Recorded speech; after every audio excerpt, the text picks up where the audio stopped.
Welcome to your rockers. ఎలా ఉన్నారు అందరూ? ఈరోజు మనం మ్యాన్ టు మ్యాన్ సిరీస్ యొక్క పార్ట్ 4 అయితే చూడబోతున్నాం.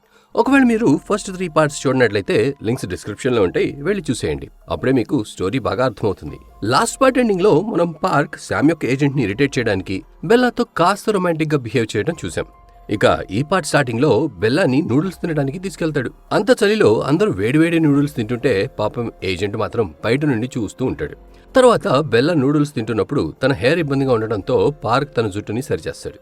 కానీ పార్క్ అలా చేయడం బెల్లాకి కాస్త అన్కంఫర్టబుల్ గా అనిపిస్తుంది. అయినా కానీ లోపల చాలా హ్యాపీగా ఉంటుంది. తర్వాత సీన్ లో పార్క్ మరియు బెల్లా జేమ్స్ దగ్గరికి వస్తారు. అక్కడ పార్క్ జేమ్స్ తో మాట్లాడుతూ శ్యామ్ యొక్క ఏజెంట్ ని మోసం చేయడానికి ఒక లవ్ ట్రిక్ ని ప్లే చేయాల్సి ఉంటుంది అండ్ ఇక ముందు కూడా దీన్ని ఇలాగే కొనసాగించాలి అని చెప్పడంతో జేమ్స్ కొంచెం సేపు ఆలోచించి సరే పర్వాలేదు, నేను ఒక యాక్టర్ని, సో నేను ఇది చేయగలను అని పార్క్ చేపట్టుకుని రబ్ చేస్తూ ఉంటాడు. దాంతో జేమ్స్ తప్పుగా అర్థం చేసుకుంటున్నాడని పార్క్కి అర్థమయ్యి లేదు మనం కాదు, నేను మరియు బెల్లా కలిసి కపుల్స్ లాగా యాక్ట్ చేయాలి అని చెప్పగానే అది విని జేమ్స్ కోపంగా సరే కానీ ఇక్కడ ఇలా చేయాల్సిన అవసరం లేదు, మీరు కేవలం పబ్లిక్ గా మాత్రమే కపుల్ లాగా యాక్ట్ చేయాలి, ప్రైవేట్ గా ఉన్నప్పుడు ఇలాంటివి చేయాల్సిన అవసరం లేదు, అర్థమైందా అని అనడంతో వాళ్ళిద్దరు కూడా అందుకు ఒప్పుకుంటారు. కానీ ఫ్రెండ్స్, జేమ్స్ పార్క్ కి ఒకవేళ నీ వల్ల బెల్లా కళ్లల్లో కన్నీళ్లు వచ్చాయంటే నిన్ను చంపేస్తాను అని వార్నింగ్ ఇస్తాడు. మరోవైపు సీనియర్ మేనేజర్ శామ్ ని కలిసి నీ ప్రపోజల్ గురించి నేను చాలాసార్లు ఆలోచించాను, నీతో గొడవ పెట్టుకోకుండా ఉండాల్సిందని రియలైజ్ అయ్యాను. నువ్వు చెప్పినట్టుగానే నేను NIS కి డైరెక్టర్ అయ్యాక 2 వుడ్ కార్వింగ్స్ ని నీకు అప్పగిస్తాను అండ్ అందుకంటే ముందు నువ్వు జూనియర్ మేనేజర్ ని తప్పుడు కేసు నుండి బయటపడేయాలని కోరుకుంటున్నాను అని చెప్తాడు. తర్వాత శామ్ ఇంటికి వెళ్లి తన వైఫ్ తో ఈ విషయాన్ని డిస్కస్ చేయగా టెస్సా నువ్వు కాంగ్రెస్ మ్యాన్ కిమ్ ని వదిలేసి సీనియర్ మేనేజర్ ప్రపోజల్ ని యాక్సెప్ట్ చేయాలి, ఎందుకంటే ఎలక్షన్ టైంలో కాంగ్రెస్ మ్యాన్ కిమ్ నీకు సపోర్ట్ చేయడు, ఈ విషయం గుర్తుంచుకో అని సలహా ఇస్తుంది. మరోవైపు పార్క్ ఏజెంట్ యూన్ ఇంటికి వెళ్తాడు. అక్కడ తనకి ఒక ఇన్విజిబుల్ లేజర్ దొరుకుతుంది. దాన్ని తన ఇంటికి తీసుకెళ్లి కెమికల్లో డిప్ చేసినప్పుడు దానిపైన ఏం రాసిందో కనిపిస్తుంది. దాంతో ఏజెంట్ యూన్ ప్రతి మండే కెథడ్రల్ చర్చికి వెళ్తాడని తెలియడంతో పార్క్, బెల్లా, జేమ్స్ మరియు అతని టీం అందరూ కలిసి కెథడ్రల్ చర్చికి వెళ్తారు. కానీ జేమ్స్ అక్కడ తన ఫిల్మ్ షూటింగ్ కోసం లొకేషన్ చూడడానికి వచ్చినట్టుగా నటిస్తాడు. జేమ్స్ పర్మిషన్ తీసుకోవడానికి బెల్లా మరియు పార్క్ ని లోపలికి పంపడంతో వాళ్ళు లోపల ఉన్న ఫాదర్ మైఖేల్ ని కలిసి ఏజెంట్ యూన్ గురించి అడుగుతారు. అప్పుడు ఫాదర్ మైఖేల్ చెప్పిన దాని ప్రకారం ఏజెంట్ యూన్ సీనియర్ మేనేజర్ ని కలవడానికి ఆ చర్చికి వచ్చేవాడు అండ్ తను ఆఖరిసారిగా వచ్చినప్పుడు జూనియర్ మేనేజర్ కూడా తనతో వచ్చాడని తెలుస్తుంది. ఇప్పుడు బయట ఉన్న శామ్ యొక్క ఏజెంట్ కి పార్క్ ఇంకా బయటకు రాలేదేంటి అని అతని పైన అనుమానం కలుగుతుంది. దాంతో తనే స్వయంగా లోపలికి వెళ్తూ ఉండగా జేమ్స్ అతన్ని అడ్డుకొని మేము ఇక్కడ ఫిల్మ్ షూటింగ్ కోసం లొకేషన్ చూడడానికి వచ్చాము అండ్ ఈసారి నేను నా ఫిల్మ్ లో హీరోలా నటిస్తున్నాను అండ్ నీకు విలన్ రోల్ బాగా సూట్ అవుతుంది అని చెప్తూ అతన్ని ఆపడానికి ట్రై చేస్తాడు. ఇక ఏజెంట్ కాసేపు ఇలానే జేమ్స్ చెప్పే సోది విని లోపలికి వెళ్లడంతో బయట నుండి జేమ్స్ పార్క్ ని అలర్ట్ చేస్తాడు. అందుకే ఏజెంట్ లోపలికి వెళ్ళినప్పుడు పార్క్ మరియు బెల్లా ప్రేయర్ చేస్తూ ఉండగా చూసి అతనికి అంత నార్మల్ గా అనిపిస్తుంది. అంటే అతనికి అనుమానాస్పదంగా అక్కడ ఏమీ అనిపించదు. తర్వాత పార్క్ సీనియర్ మేనేజర్ ని కలిసి తను చర్చిలో తెలుసుకున్న విషయాన్ని కన్ఫర్మ్ చేసుకుంటాడు. అప్పుడు సీనియర్ మేనేజర్ అవును మేము అక్కడ కలిసాము, ఆ రోజు యూన్ తన దగ్గర 3 వుడ్ కార్వింగ్స్ ఉన్నాయని చెప్పాడు అండ్ నెక్స్ట్ మీటింగ్ లో తను వాటిని నాకు అప్పగించబోతున్నాడని కూడా చెప్పాడు. ఆ 2 కీస్ ని నాకు అప్పగించు, 3వ కీని నేను అరేంజ్ చేసుకుంటాను అని చెప్తాడు. మరోవైపు రష్యా నుండి చైర్మన్ విక్టర్ శామ్ ని కలవడానికి వస్తాడు అండ్ ఆ 3rd కార్వింగ్ ని కూడా తనతో తీసుకువచ్చి శామ్ కి ఇచ్చేస్తాడు. ఇక్కడ పార్క్ బెల్లాకి ఒక రింగ్ ఇస్తూ మనం కపుల్ కాబట్టి మన దగ్గర మ్యాచింగ్ రింగ్స్ కూడా ఉండాలి, దీన్ని పెట్టుకో, నేను నాది పెట్టుకున్నాను, ఇప్పుడు నేను ఒక పని మీద బయటికి వెళ్తున్నాను, నేను తిరిగి వచ్చాక నీతో కలిసి ఫుడ్ ఎంజాయ్ చేస్తూ సినిమా చూడాలి అనుకుంటున్నాను అని చెప్పడంతో బెల్లా చాలా సంతోషిస్తుంది. తర్వాత పార్క్ సీనియర్ మేనేజర్ ని కలవడానికి బ్రిడ్జ్ దగ్గరికి వెళ్తాడు అండ్ అక్కడ 2 కీస్ సీనియర్ మేనేజర్ కి ఇచ్చి 3rd కీ శామ్ దగ్గర ఉంది కదా, మీరు తనతో చేతులు కలిపారా ఏంటి, నేను కేవలం మీరు ఏ డీల్ చేశారో తెలుసుకోవాలనుకుంటున్నాను, మీరు ఆ 3rd కీని తీసుకోబోతున్నారా లేదా, ఈ 2 కీస్ శామ్ కి ఇవ్వబోతున్నారా అని అడుగుతుండగా అప్పుడే అక్కడికి కార్స్ లో ఇంకొంతమంది NIS ఏజెంట్స్ వస్తారు. అప్పుడు సీనియర్ మేనేజర్ పార్క్ తో చూడు వుడ్ కార్వింగ్ మిషన్ పూర్తయింది అని చెప్పి గన్ తో పార్క్ కడుపులో కాలుస్తాడు. దాంతో పార్క్ తనకి ఇష్టం లేకపోయినా కూడా నదిలో పడి చనిపోయినట్టుగా నటించాల్సి వస్తుంది. అప్పుడు సీనియర్ మేనేజర్ శామ్ కి కాల్ చేసి నేను పార్క్ ని చంపేసి కథంతా ముగించేశాను అని చెప్తాడు. యాక్చువల్లీ శామ్ పార్క్ ని చైర్మన్ విక్టర్ కి అప్పగించాలనుకుంటాడు. సీనియర్ మేనేజర్ తనతో చూడు పార్క్ చాలా తెలివైన ఏజెంట్, తను ఈజీగా చైర్మన్ విక్టర్ చేతిలో నుండి జారుకుంటాడు, సో నేను పార్క్ ని చంపి ప్రాబ్లం సాల్వ్ చేశాను అని అర్థమయ్యేలా చెప్తాడు. ఆ తర్వాత తను శామ్ ద్వారా జైలు నుండి రిలీజ్ అయిన జూనియర్ మేనేజర్ ని కలిసి మిషన్ పూర్తయింది, అందుకే పార్క్ మాయమైపోయాడు అని చెప్తాడు. నెక్స్ట్ సీన్ లో గాయపడిన పార్క్ ని చూపిస్తారు. తను ఎలాగోలా ఒక సీక్రెట్ ప్లేస్ కి వస్తాడు.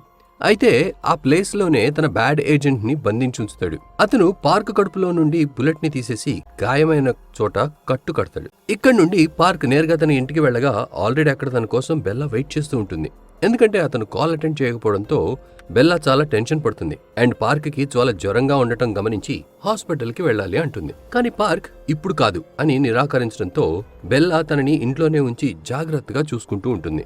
3 రోజుల తర్వాత పార్క్ కి పూర్తిగా బాగయ్యాక బెల్లా తన కోసం కిచిడి చేసి పార్క్ కి తినిపించాక తనతో కలిసి ఒక ఎమోషనల్ మూవీ చూస్తుంది. నెక్స్ట్ సీన్ లో బెల్లా అండ్ పార్క్ ఒక దగ్గర కూర్చొని మాట్లాడుకుంటూ ఉండగా అప్పుడే ఒక బుల్లెట్ నేరుగా వచ్చి బెల్లా చెస్ట్ లో తగులుతుంది. అది చూసి ఏం జరిగింది అని పార్క్ చాలా భయపడగా అప్పుడే అతనికి బుల్లెట్ ని కాల్చిన వ్యక్తి కనిపిస్తాడు. అతను సేమ్ పార్క్ రూపాన్నే కలిగి ఉండటంతో అది చూసి అసలు నాకేం జరుగుతుంది అని పార్క్ టెన్షన్ పడతాడు. ఇక అప్పుడే తను నిద్ర లేవడంతో ఇదంతా ఒక పీడకల అని అర్థమవుతుంది. బెల్లా తన పక్కనే ఉండి తనని జాగ్రత్తగా చూసుకుంటుంటుంది. తర్వాత జేమ్స్ పార్క్ ని కలవడానికి వెళ్ళగా పార్క్ జేమ్స్ తో నన్ను మిషన్ లో యూజ్ చేసుకుని తర్వాత మోసం చేశారు అని చెప్తూ నేను ఎలా అయినా మీ $5 మిలియన్ ని తిరిగి ఇస్తాను అని చెప్తాడు. కానీ జేమ్స్ తను కోలుకోవడం గురించి ఆలోచించమని చెప్తాడు. ఎందుకంటే డబ్బులు ఇవ్వడానికి ముందు తను ప్రాణాలతో ఉండటం అవసరం గనక. అలాగే జేమ్స్ పార్క్ మరియు బెల్లాకి కొన్ని రోజులు బ్రేక్ తీసుకోమని చెప్తాడు. ఎందుకంటే మనసు కుదురుగా ఉన్నప్పుడు త్వరగా కోలుకుంటారు గనక. అండ్ తను బెల్లాతో మాట్లాడుతూ బ్రేక్ తర్వాత నువ్వు పార్క్ కి క్లోజ్ గా ఉండకూడదు, నువ్వు ఒక లిమిట్ మెయింటైన్ చేయాలి, అర్థమైందా అని స్ట్రిక్ట్ గా చెప్తాడు. మరోవైపు శామ్ మరియు సీనియర్ మేనేజర్ ఒక సీక్రెట్ ప్లేస్ కి వెళ్తారు. అక్కడ ఆ 3 కీస్ ని కలిపి తెరవడంతో ఆ సీక్రెట్ డోర్ ఓపెన్ అవుతుంది. అందులో విలువైన వస్తువులతో పాటు ట్రిలియన్స్ ఆఫ్ డాలర్స్ డబ్బు ఉంటుంది. యాక్చువల్లీ అవన్నీ శామ్ యొక్క తాతగారికి చెందినవి. కానీ వాళ్ళ తాతగారికి శామ్ పైన నమ్మకం లేకపోవడంతో అతనికి ఆ కీని ఇవ్వలేదు. అప్పుడు సీనియర్ మేనేజర్ ఇంత డబ్బుని ఏం చేస్తావు అని అడగగా అందుకు శామ్ ప్రపంచాన్ని మార్చడానికి ఈ డబ్బంతా ఖర్చు పెడతాను, నేను క్యాపిటలిజం ని ప్రమోట్ చేస్తాను, అప్పుడు కేవలం డబ్బున్న వాళ్ళదే ఆధిపత్యం కొనసాగుతుంది, ఇదే నా ప్లాన్ అని చెప్తాడు. తర్వాత సీనియర్ మేనేజర్ శామ్ వాళ్ళ తాతగారి రికార్డ్స్ ని చూస్తూ ఉండగా కొన్ని టేప్స్ మిస్ అవ్వడం గమనిస్తాడు. అండ్ అప్పుడే జూనియర్ మేనేజర్ అక్కడ ఉన్న డబ్బంతా సీజ్ చేయడానికి ఒక వారెంట్ తీసుకొస్తాడు. అది చూసి శామ్ ఏంటిది, ఇవన్నీ నావే, నువ్వు వీటిని ఎలా సీజ్ చేస్తావు అని అనగా అందుకు జూనియర్ మేనేజర్ ఇవన్నీ మీవే అని మీరే ఒప్పుకున్నారు, కానీ లీగల్ గా ఇంత ఆస్తి సంపాదించడం పాసిబుల్ కాదు కాబట్టి ఇవన్నీ ఇల్లీగల్ అని అంటాడు. అంతే ఫ్రెండ్స్, శామ్ కోపంగా సీనియర్ మేనేజర్ వైపు చూడడంతో సీనియర్ మేనేజర్ జూనియర్ మేనేజర్ ని ఇలా చేయకు అని చెప్తాడు. కానీ జూనియర్ మేనేజర్ సీనియర్ మేనేజర్ తో మీరు మధ్యలో జోక్యం చేసుకోకండి అని అంటాడు. అప్పుడే శామ్ వారెంట్ ని చింపేసి జూనియర్ మేనేజర్ తో ఈ రోజు నీ జీవితాన్ని మార్చేసే రోజు అవుతుంది, ఇప్పుడే నా వైపు వచ్చేసి నాకు సపోర్ట్ చేయి అండ్ ఇక్కడ ఉన్న వస్తువుల్లో ఏదో ఒకటి తీసుకొని వెళ్ళిపో, నీ లైఫ్ సెట్ అయిపోతుంది అని అంటాడు. కానీ అతను మాట్లాడిందంతా జూనియర్ మేనేజర్ దగ్గర ఉన్న స్పెషల్ పెన్ లో రికార్డ్ అవుతుంది. దాంతో జూనియర్ మేనేజర్ శామ్ లంచం ఇస్తున్నట్టుగా అతని పైన ఆరోపణలు చేసి అతన్ని అరెస్ట్ చేస్తాడు. దాంతో సీనియర్ మేనేజర్ జూనియర్ మేనేజర్ కి అర్థమయ్యేలా చెప్పడానికి ప్రయత్నిస్తుండగా జూనియర్ మేనేజర్ అతన్ని కొట్టి ఏం చెప్పాలనుకున్నా ప్రాసిక్యూటర్ ఆఫీసులోకి వచ్చి చెప్పు అని అంటాడు. ఇక ఇంటరాగేషన్ చేస్తున్న సమయంలో శామ్ జూనియర్ మేనేజర్ తో చూస్తూ ఉండు, నీకు హైయర్ ఆఫీసర్స్ నుంచి ఒక కాల్ వస్తుంది, అప్పుడు నేను నిర్దోషిగా బయటికి వెళ్తాను అని చెప్తూ అహంకారంగా కూర్చొని ఉంటాడు. అప్పుడు నిజంగానే వెంటనే చీఫ్ జూనియర్ మేనేజర్ కి కాల్ చేసి శామ్ ని విడిచిపెట్టమని చెప్పగా అందుకు జూనియర్ మేనేజర్ చీఫ్ మీరు మాట్లాడేదంతా రికార్డ్ అవుతుంది, మీకేం ప్రాబ్లం లేదు కదా అని అనగానే చీఫ్ వెంటనే కాల్ కట్ చేసేస్తాడు. కాసేపటి తర్వాత శామ్ వైఫ్ టెస్సా లాయర్ తో కలిసి అక్కడికి వస్తుంది. అయితే తను తెచ్చిన ఒక ఫైల్ ప్రకారం సీక్రెట్ రూమ్ లో ఉన్న డబ్బంతా శామ్ వాళ్ళ తాతగారు జమ చేసి ఉంచారు అండ్ ఇప్పుడు శామ్ సీనియర్ మేనేజర్ తో కలిసి ఆ డబ్బంతా సమాజం కోసం డొనేట్ చేయబోతున్నాడు అని ఉంటుంది. దీంతో కథ మలుపు తిరుగుతుంది అండ్ అన్ని విషయాలన్నీ జాగ్రత్తగా ఇన్వెస్టిగేట్ చేస్తారు. ఈ విషయాలన్నీ కాంగ్రెస్ మ్యాన్ కిమ్కి తెలిసినప్పుడు అతను షాక్ అవుతాడు. తర్వాత సీన్ లో బెల్లా మరియు పార్క్ కలిసి కొరియన్ డ్రామా చూస్తూ ఉంటారు. అదే సమయంలో వాళ్ళు కాస్త రొమాంటిక్ గా ఉండడంతో ఒకరినొకరు ముద్దు పెట్టుకోబోతూ ఉంటారు. కానీ అప్పుడే జూనియర్ మేనేజర్ అక్కడికి రావడంతో వాళ్ళు కాస్త ఆక్వర్డ్ గా ఫీల్ అవుతారు. ఇక జూనియర్ మేనేజర్ మరియు పార్క్ ఒంటరిగా మాట్లాడుకోవడానికి బెల్లా అక్కడి నుండి వెళ్ళిపోతుంది. బెల్లా వెళ్లిన తర్వాత పార్క్ జూనియర్ మేనేజర్ తో మాట్లాడుతూ 3 కీస్ దొరికిన తర్వాత సీనియర్ మేనేజర్ నా కడుపులో షూట్ చేశాడు, కానీ అతను నా బాడీలో ఆర్గన్స్ ఏమీ డ్యామేజ్ అవ్వకుండా ఉండేలా షూట్ చేశాడు అని చెప్తాడు. మరోవైపు శామ్ ఒక ప్రెస్ మీట్ పెట్టి అందులో వాళ్ళ తాతగారిని బ్లేమ్ చేస్తూ మా తాతగారే ఈ బ్లాక్ మనీని జమ చేశాడు, కానీ నేను పేద విద్యార్థులను చదివించడం కోసం ఒక ఫౌండేషన్ ని స్టార్ట్ చేస్తున్నాను, అది వాళ్ళకి చాలా సహాయపడుతుంది అని చెప్తాడు. అందుకు కాంగ్రెస్ మెన్ కిమ్ కూడా శామ్ ని పొగుడుతూ నువ్వు ఆపదని అవకాశంగా మార్చుకొని జనాల మనసులో మంచి ఇమేజ్ సంపాదించుకున్నావు అని అంటాడు. కానీ శామ్ అతన్ని మొహంపైనే అవమానిస్తూ ప్రజల్లో నీ ఇమేజ్ చాలా ఘోరంగా నాశనం అయిపోయింది అండ్ మీడియా పోలింగ్ లో కూడా నీకు చాలా తక్కువ రేటింగ్ వచ్చింది, అర్థమైందా, నువ్వు సైడ్ అయిపో అని అంటాడు. తర్వాత పార్క్ కి ఏజెంట్ వై నుండి ఒక మెసేజ్ వస్తుంది.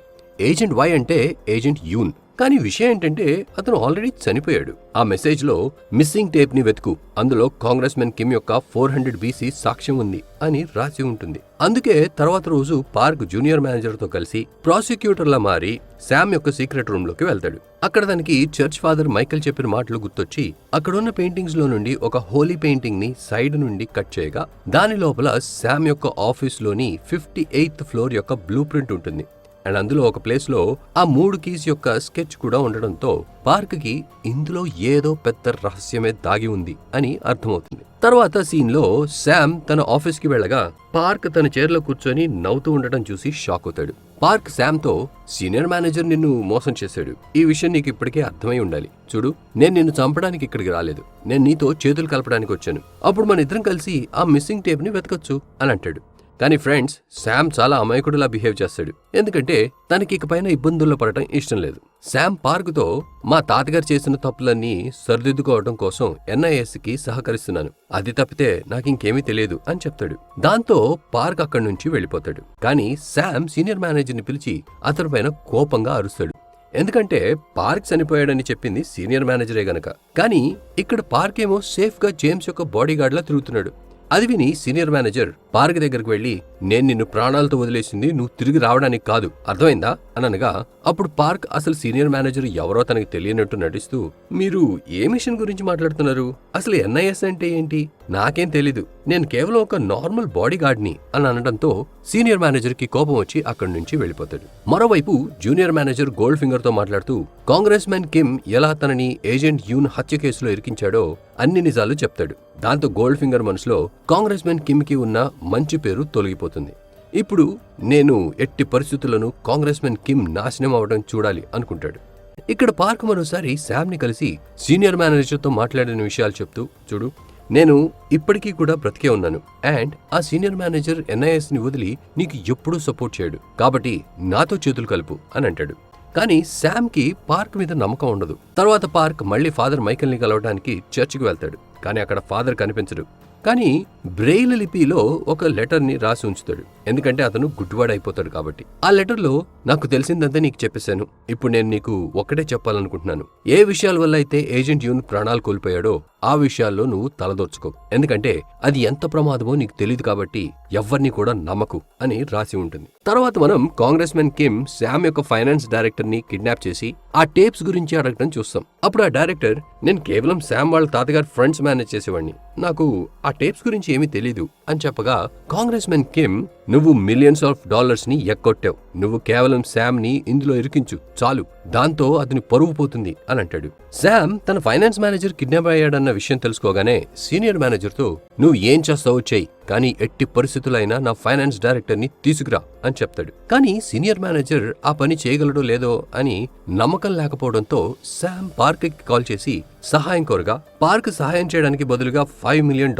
డబ్బుని అడుగుతాడు. దాంతో అతను జేమ్స్ దగ్గర తీసుకున్న అప్పుని తీర్చాలి అనుకుంటాడు. ఇక కాల్ కట్ అవ్వగానే బెల్లా పార్క్ ని కాల్ చేసింది ఎవరు అని అడగగా అందుకు పార్క్ జూనియర్ మేనేజర్ కాల్ చేశాడు అని అబద్ధం చెప్తాడు. కానీ అతను చెప్పేది అబద్ధమే అని బెల్లాకి కూడా అనిపిస్తుంది. తర్వాత రోజు జేమ్స్ టీమ్ వాళ్లలో వాళ్లే, చర్చ్ చాలా అందంగా ఉంది, మనం వెడ్డింగ్ సీన్స్ ని ఇక్కడే షూట్ చేయాలి అని మాట్లాడుకుంటూ ఉండగా అప్పుడే వాళ్ళ మేనేజర్, నేను టెస్సాకి మేనేజర్ గా ఉన్నప్పుడు తను ప్రతి మండే ఈ చర్చికి వచ్చేది అని చెప్తాడు. అండ్ ఫ్రెండ్స్, ఈ విషయం బెల్లా ద్వారా పార్క్ కి తెలిసినప్పుడు తనకి టెస్సా మీద అనుమానం స్టార్ట్ అవుతుంది. ఎందుకంటే యాక్చువల్ గా ఏజెంట్ యూన్ ప్రతి మండే ఆ చర్చికి వెళ్లేవాడు. తర్వాత సీనియర్ మేనేజర్ శామ్ యొక్క ఫైనాన్స్ డైరెక్టర్ ని పట్టుకోవడం చూపిస్తాడు. కానీ అతను కారులో అక్కడి నుండి పారిపోతాడు. అప్పుడే ఆ డైరెక్టర్ కి అతను బావిలో నుండి బయటపడి సముద్రంలో పడ్డాడని అర్థమవుతుంది. అంటే అతను సీనియర్ మేనేజర్ నుండి అయితే తప్పించుకున్నాడు, కానీ ఇప్పుడు అతని కార్ డ్రైవ్ చేస్తుంది పార్క్. ఇప్పుడు అతను పార్క్ చేతుల్లో చిక్కుకున్నాడు. పార్క్ డైరెక్టర్ ని జూనియర్ మేనేజర్ దగ్గరికి తీసుకుని వెళ్ళగా అక్కడ జూనియర్ మేనేజర్ డైరెక్టర్ ని శామ్ వాళ్ళ తాతగారి గురించి ఇంట్రాగేట్ చేయడంతో పాటు అక్కడ ఏదైనా సీక్రెట్ రూమ్ ఉందా అని శామ్ ఆఫీస్ లోని 58th ఫ్లోర్ గురించి కూడా అడుగుతాడు. అప్పుడు డైరెక్టర్ శామ్ ఆఫీస్ లోని 58th ఫ్లోర్ ని స్వయంగా అతని తాతగారి డిజైన్ చేశారు కాబట్టి నాకు దాని గురించి ఎక్కువగా ఏమీ తెలీదు, అండ్ దాన్ని కట్టినవాడు ఒక యాక్సిడెంట్ లో చనిపోయాడు, నాకు ఆ ఫ్లోర్ గురించి కూడా ఏమీ తెలీదు అని చెప్తాడు. కానీ ఆ డైరెక్టర్ ని NIS కి అప్పగిస్తారు. తర్వాత కాంగ్రెస్ మెన్ కిమ్ డైరెక్టర్ తో నువ్వే శామ్ మరియు అతని తాతగారి ఇల్లీగల్ మనీని హ్యాండిల్ చేస్తున్నావని ఒప్పుకో అని చెప్తాడు. కానీ అది విని డైరెక్టర్ తన సహనాన్ని కోల్పోతాడు. ఇప్పుడు మనం కాంగ్రెస్ మెన్ కిమ్ రాబోయే ఎలక్షన్ కోసం జోరుగా క్యాంపెయిన్ చేయడం చూస్తాం. అతను తన సపోర్టర్స్ అందరికి షేక్ హ్యాండ్ ఇస్తూ ఉండగా సీక్రెట్ గా బ్యాడ్ ఏజెంట్ కూడా అతనికి షేక్ హ్యాండ్ ఇస్తున్నట్టుగా అతని చేతిలో ఒక USB డ్రైవ్ ని ఇచ్చి వెళ్ళిపోతాడు. కాంగ్రెస్ మెన్ కిమ్ అందులో ఉన్న ఆడియోని ప్లే చేయగా అందులో ఏజెంట్ హ్యూన్ ని చంపింది తనే అని ఒప్పుకున్నట్లుగా రికార్డ్ అయి ఉంటుంది. అది విని కాంగ్రెస్ మ్యాన్ కిమ్ కి చాలా కోపం వచ్చి తన ల్యాప్టాప్ ని పగలగొడతాడు. తర్వాత రోజు అతను ఒక ప్రెస్ మీట్ ని పెట్టి తను చేసిన కరప్షన్స్ అన్నిటినీ ఒప్పుకుంటాడు. అంతేకాకుండా అతను మేయర్ ఎలక్షన్స్ లో నుండి తప్పుకొని పర్మనెంట్ గా పాలిటిక్స్ కి దూరం అయిపోతాడు. తర్వాత సీన్ లో పార్క్ శామ్ ని కలిసి ఫైనాన్స్ మినిస్టర్ దగ్గర ఉన్న రికార్డ్స్ అన్నిటినీ తనకి అప్పగించేస్తాడు. అప్పుడు డైరెక్టర్ దగ్గర తనే శామ్ మరియు అతని తాతగారి ఇల్లీగల్ మనీ మేనేజ్ చేస్తున్నట్టు ఎలాంటి ప్రూఫ్ ఉండదు. దాంతో శామ్ ఆనందంతో పార్క్ కి $5 million డబ్బుని ఇస్తాడు. ఇంటికి వచ్చాక పార్క్ ఆ డబ్బుని చూస్తూ ఇప్పుడు ఏం చేయాలి, జేమ్స్ కి ఈ డబ్బు ఇచ్చేసి తన జీవితంలో నుండి దూరంగా వెళ్ళిపోవాలా, లేదా ఒక ఫ్యామిలీ మెంబర్ గా తనే ఉండాలా అని ఆలోచిస్తూ ఉంటాడు. మరోవైపు సీనియర్ మేనేజర్ అతని గర్ల్ ఫ్రెండ్ ని కలవడానికి వెళ్ళగా చాలా రోజుల నుండి కలగపోవడంతో అతని గర్ల్ ఫ్రెండ్ కాస్త కోపంగా ఉంటుంది. కానీ తర్వాత అతను అర్థం చేసుకుంటుంది. తర్వాత సీన్ లో సీనియర్ మేనేజర్ NIS డైరెక్టర్ కి తన రెసిగ్నేషన్ లెటర్ ని ఇవ్వగా NIS డైరెక్టర్ ఆశ్చర్యపోయి మిషన్ ని మధ్యలో వదిలేసి ఎక్కడికి వెళ్తున్నావు అని అడుగుతాడు. అందుకు సీనియర్ మేనేజర్ NIS లో నేనొక్కడనే కాదు, ఇంకా చాలా మంది సమర్థులు ఉన్నారు, నేను లేకుండా కూడా వాళ్ళు అన్నిటినీ మేనేజ్ చేయగలరు, NIS లో ఉండడానికి నాకు అర్హత లేదు అని చెప్తాడు. తర్వాత పార్క్ శామ్ వాళ్ళ ఆఫీస్ యొక్క 58th ఫ్లోర్ లో ఉండడం చూపిస్తారు. అక్కడ అతను ఒక మిషన్ తో స్కాన్ చేయడానికి ప్రయత్నిస్తూ ఉంటాడు. కానీ అతని ప్రయత్నం ఫెయిల్ అవుతుంది. అప్పుడే టెస్సా తన హస్బెండ్ తో ఫోన్ లో మాట్లాడుతూ అక్కడికి వస్తుంది. అండ్ అక్కడ పార్క్ ని చూసి తను ఆశ్చర్యపోతుంది. కానీ తన హస్బెండ్ కి ఏమీ చెప్పకుండా అలానే నార్మల్ గా మాట్లాడి కాల్ ని కట్ చేస్తుంది. ఇక్కడే పార్క్ కి ఏజెంట్ వై పేరుతో వచ్చిన మెసేజ్ పంపింది ఎవరో కాదు, టెస్సానే అని బయటపడుతుంది. అండ్ తను ఏ సెలబ్రిటీయో లేదా మోడలో కాదు, తను ఒక NIS ఏజెంట్. అది కూడా ఏదో నార్మల్ ఏజెంట్ కాదు ఫ్రెండ్స్, తను ఒక గోస్ట్ ఏజెంట్. అంటే తను పార్క్ కంటే ఒక మెట్టు పైనే. దీని బ్యాక్గ్రౌండ్ స్టోరీ ఏంటనేది నెక్స్ట్ పార్ట్ లో తెలుసుకుందాం. ఇంకా ఇంట్రెస్టింగ్ విషయాలన్నీ ముందు తెలుసుకోవాలి అనంటే ప్లీజ్ ఈ వీడియోని లైక్ మరియు షేర్ చేయండి. And finally thanks for watching.